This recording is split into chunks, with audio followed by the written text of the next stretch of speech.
আল্লাহ রসুল সাল্লাল্লাহু আলাইহি সাল্লামের দায়িত্ব হলো পাপীদের স্মরণ করিয়ে দেয়া। সেই পাপীরা, এমনকি সেই পাপীদের উদ্দেশ্যেও আল্লাহ সরাসরি কথা বলছেন। আল্লাহ তাদের উদ্দেশ্যে সরাসরি কথা বলছেন। সুতরাং এখানে দুটি বিষয় ঘটছে।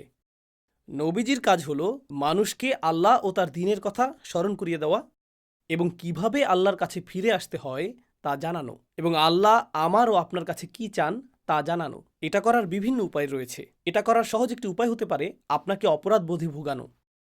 তুমি এটা করেছো, তুমি সেটা করেছো, তুমি ওটা করেছো, তুমি জানো এই পাপের শাস্তি কি? জাহান্নাম। তুমি জানো এই পাপের শাস্তি এটা, তুমি জানো আল্লাহ তোমার সাথে কি করবেন, তুমি জানো বিচার দিবসে কি ঘটবে। এমন অনেক উপায় এটা করা যায়।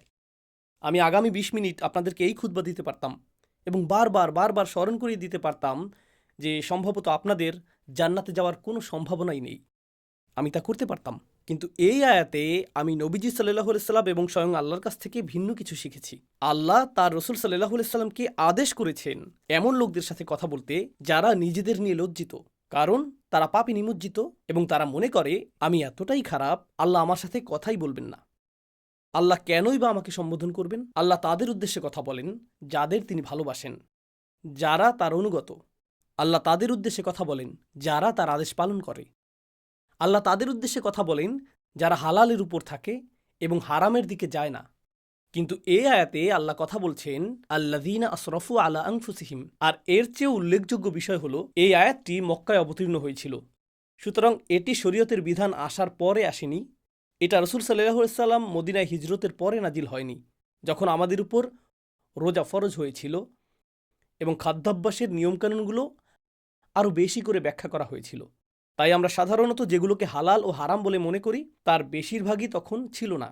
এই আয়াতে আল্লাহ যাদের উদ্দেশ্যে কথা বলছেন তাদের মধ্যে এমন লোকও ছিল যারা চূড়ান্ত পাপে লিপ্ত ছিল। তারা এমনকি শিরকও করছিল, এমনকি মুশরিকরাও এর অন্তর্ভুক্ত, এমনকি তারাও।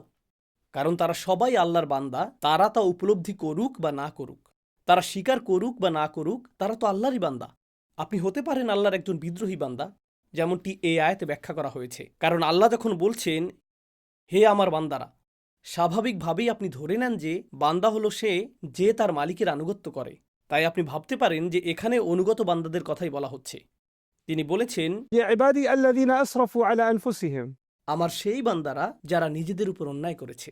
এখানে আরো চমৎকার বিষয় হলো আল্লাহ বলেননি أسرفوا على ربكم على ربهم অর্থাৎ তারা তাদের রব আল্লাহর বিরুদ্ধে অন্যায় করেছে বা সীমা লঙ্ঘন করেছে। তিনি তা বলেননি। তিনি বলেছেন এমনকি যখন তোমরা আল্লাহর অবাধ্য হও তখনও তোমরা আসলে শুধু নিজেদেরই ক্ষতি করো। তুমি আল্লাহর রাজত্ব থেকে কিছুই কেড়ে নাও না, তুমি কেবল নিজেরই ক্ষতি করো। সুতরাং এখানে তাৎপর্যপূর্ণ বিষয় হলো পাপীকে তিরস্কার করার পরিবর্তে প্রথমত স্বয়ং রসুল সাল্লাল্লাহু আলাইহি সাল্লামকে আদেশ করা হয়েছে পাপীদের সম্বোধন করতে এবং স্মরণ করিয়ে দিতে, আমি শুধু তোমাদেরকে নিজের ক্ষতি করা বন্ধ করতে বলছি, আমি শুধু সেটাই করতে বলছি। الذين أسرفوا على أنفسهم তো ধারাবাহিক এই আয়াতগুলো থেকে আমরা বেশ কয়েকটি নির্দেশনা লাভ করব এবং সেই প্রতিটি নির্দেশনার উদ্দেশ্য হলো আমাদেরকে নিজেদের ক্ষতি করা থেকে বিরত রাখা, আমাদেরকে নিজেদের উপর ইসরাফ করা থেকে, নিজেদের বিরুদ্ধে অনেক দূরে চলে যাওয়া থেকে বিরত রাখা। সামনে এগোনোর আগে চলুন ইসরাফ শব্দটি নিয়ে কথা বলি। আমি বারবার পাপী শব্দটি ব্যবহার করেছি, কিন্তু এই আয়াতগুলোর আলোকে তা আসলে সঠিক নয়। শব্দটি আদনাবু বা আখতাউ নয়, তাই না? وارتكبوا السيئات فعبر سبحانه وتعالى عن الذنوب المرتكب الذنوب بالذين أسرفوا على أنفسهم إسراف على نفسه الإسراف على نفسه তাহলে আসরাফু আলা আনফুসিহিম এর অর্থ কি? আরবিতে ইসরাফ হলো আপনি যখন স্বাভাবিক মাত্রার উপরে চলে যান। যেমন ধরুন আপনি ইফতার করছেন আর আপনি যথেষ্ট ইফতার করতে পারেন যাতে ক্ষুধা নিবারণ হয়, কিন্তু আপনার ক্ষুধা না থাকা মানে এই না যে প্লেটে থাকা চিকেনের উপর আপনি আরও প্রতিশোধ নেবেন না। তাই আপনি আরও ৬টি মুরগির রান নিলেন এবং বাকি ফ্রাইগুলোও নিলেন, অর্ধেক বোতল ক্যাচাপ নিলেন, কারণ আপনার কাজিনও ফ্রাইয়ের দিকে তাকিয়ে আছে এবং সেগুলো তার হাতে যাওয়ার আগেই আপনাকে নিতে হবে। এভাবেই আপনি মুখে খাবার পুড়তে থাকেন, আপনার ক্ষুধা ১০ মিনিট আগেই শেষ, কিন্তু আপনি এখনও খাচ্ছেন। এটাই ইসরাফ। আপনি প্রয়োজনের চেয়ে বেশি খাচ্ছেন, এটাই ইসরাফ। ইসরাফ অর্থ অতিরিক্ত। ইসরাফ অর্থ প্রয়োজনের অতিরিক্ত, যথাযথ পরিমাণের চেয়ে বেশি, রাইট? আল্লাহ প্রকৃতিকে এমনভাবে তৈরি করেছেন শুধু আধ্যাত্মিক বা ধর্মীয় অর্থে নয়, বরং ফিতরা বা স্বভাবগতভাবেও। আল্লাহ এমন ব্যবস্থাপনা তৈরি করেছেন যেখানে ইসরাফ সবসময়ই আপনার ক্ষতি করবে।